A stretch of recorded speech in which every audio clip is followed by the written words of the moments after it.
रांची में बीजेपी की क्लस्टर बैठक हुई है। पार्टी के सभी बड़े नेता इस बैठक में शामिल हैं। इस बैठक में राजनाथ सिंह भी शामिल हुए हैं। कार्यकर्ताओं के उत्साह को उन्होंने बढ़ाया है। इस वक्त की बड़ी खबर रांची से, जहां पर रांची में बीजेपी की क्लस्टर बैठक हुई है और इस बैठक में पार्टी के सभी बड़े नेताओं की मौजूदगी है। और इसी के साथ साथ रक्षा मंत्री राजनाथ सिंह भी इस बैठक में शामिल हुए हैं। उन्होंने अपने कार्यकर्ताओं का जो हौसला है वो अफजाया है। लोकसभा चुनाव नजदीक और ऐसे में तमाम रणनीति को लेकर जो अब बैठक का जो दौर है वो चल रहा है। की इकलौती पार्टी है जो कि धरातल पर काम करने वाले, गांव में काम करने वाले कार्यकर्ता को दो बार पार्टी का राष्ट्रीय अध्यक्ष बनाती है। मैं देखता हूं कि कभी कभी कार्यकर्ता को टिकट नहीं मिलता है तो बहुत निराश होते हैं। क्या होगा, हमारा भविष्य समाप्त हो गया। मैं कार्यकर्ताओं से कहना चाहता हूं कि केवल कार्यकर्ता नहीं, मानव मात्र के बारे में मेरी जो यह धारणा है, मांगने से कुछ भी प्राप्त नहीं होता है।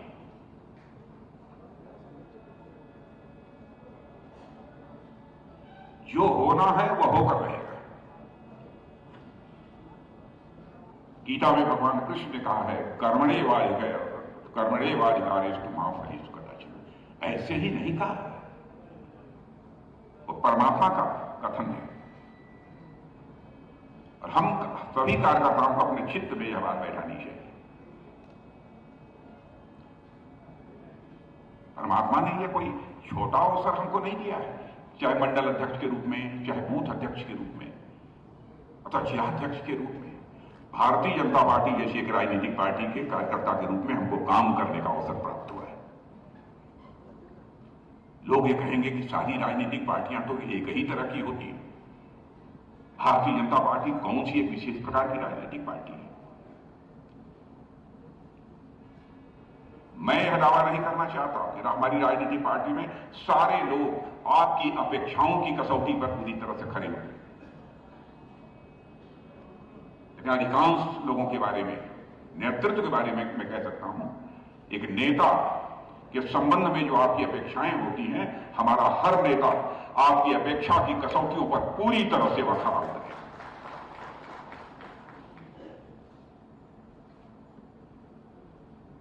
और अकेली पार्टी इस हिंदुस्तान की है जिसकी एक अपनी विचारधारा है, जिसकी अपनी आइडियोलॉजी है।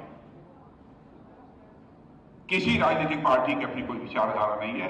साम्यवादी ये कहते हैं कि हमारी विचारधारा है, हमारी आइडियोलॉजी है, हमारा पॉलिटिकल थॉट है, लेकिन साम्यवादी विचारधारा की प्रासंगिकता पूरी तरह से भारत की राजनीति से क्या, दुनिया की राजनीति से समाप्त हो चुकी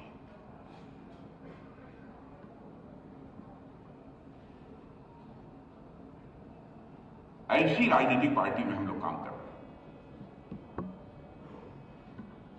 और मैं कभी कभी देखता हूं कि आपस में ही खींचतान होने लगती है राजनीतिक क्षेत्र। और इसी खबर पर अधिक जानकारी देने के लिए हमारे साथ सहयोगी रुचि शर्मा लाइव जुड़ चुकी है। रुचि, बीजेपी की क्लस्टर बैठक हुई है, पार्टी के सभी बड़े नेता इस बैठक में शामिल हुए। झारखंड डाला हुआ है, कैसे देख रहे हैं सर? चुनाव नजदीक है, आपने बहुत मैं झारखंड का मैं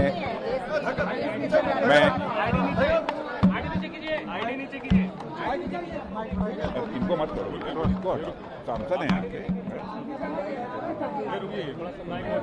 कार्यकर्ताओं को थोड़ा नीचे कर दो, बाइक कर दो। नहीं, मैं 2 कार्यक्रमों से होकर आप सबसे बातचीत कर रहा हूं और जैसा माहौल मैंने देखा है, मैं पूरी तरह से आश्वस्त हूं कि 14 के 14 सीटों पर भारतीय जनता पार्टी अथवा हमारे सहयोगी दल यानी एनडीए उसको निश्चित रूप से विजय हासिल होगी। झारखंड की जनता ने मन बना लिया है। वर्तमान जो सरकार है उसकी अराजकता और भ्रष्टाचार से लोग त्रस्त हैं, और ये मोदी जी ने ताकत लगाकर दी झारखंड का कुछ विकास न किया होता। और यह बात कुछ मैं तथ्यों के आधार पर कह रहा हूं। जैसे आपने देखा होगा कि भी हाल में ही आए थे, 37,000 करोड़ का लोकार्पण और शिलान्यास किया, उसके पहले भी आए थे। ऐसे ही हजारों करोड़ रुपए का योजनाओं का उन्होंने लोकार्पण और शिलान्यास किया था।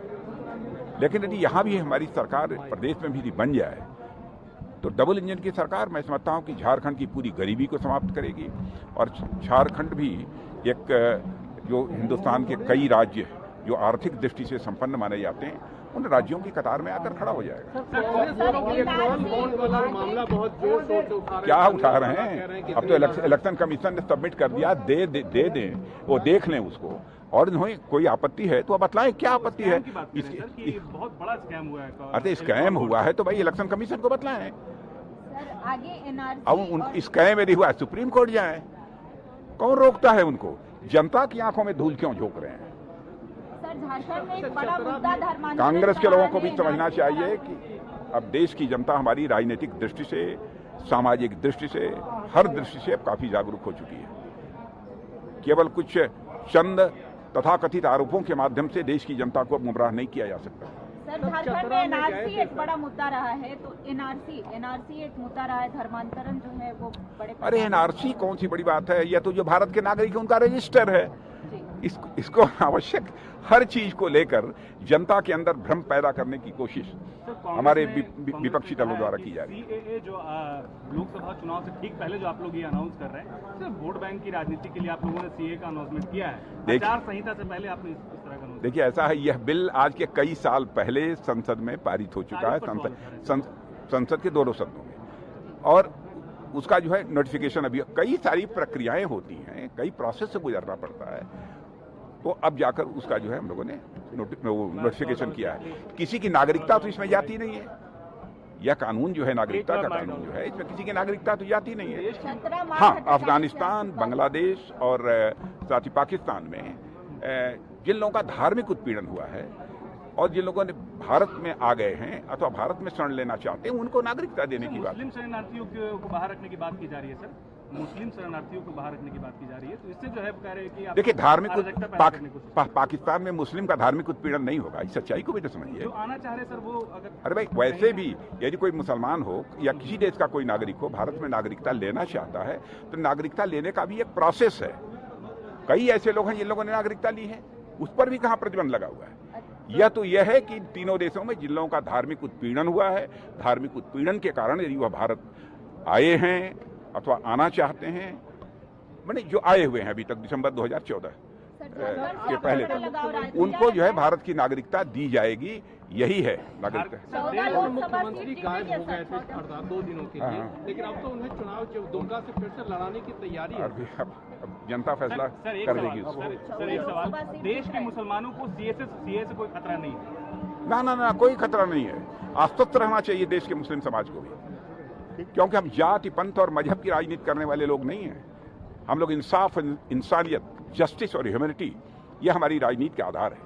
अच्छा सर, आखिरी सवाल, कांग्रेस के लोगों ने कहा कि राजनाथ जी तो ससुराल आए थे, बहुत लंबे समय के बाद आए हैं, तो बहुत ज्यादा असर नहीं पड़ेगा। कांग्रेस के लोगों का कहना था कि चतरा में अभी तक कैंडिडेट नहीं, धनबाद में कैंडिडेट नहीं, आए थे, उनका स्वागत है लेकिन असर नहीं होगा। मैंने कम से कम स्वागत तो किया यार, धन्यवाद दो उनको।